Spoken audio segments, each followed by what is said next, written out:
To a new video. Today we're going to show you how to change a toner cartridge in a Canon mf217w. This is a black and white machine. So what you do is you got to open this guy.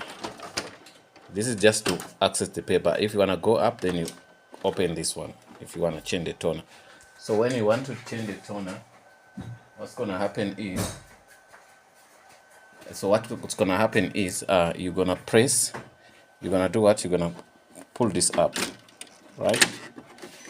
So you pull this up, then this is the toner, so you take it out like this, right? So you get your new toner from somewhere, then you come and put it like this.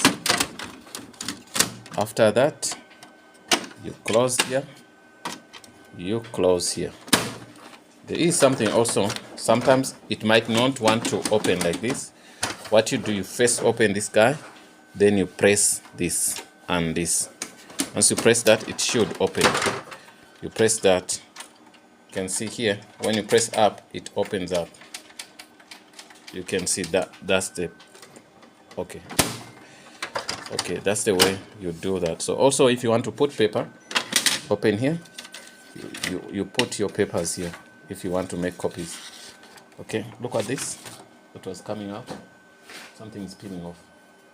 Yeah, it's probably from the fuses. Yeah. Okay. Yeah, so that's it, guys. Thanks for watching and hope to see you in the next video. Okay.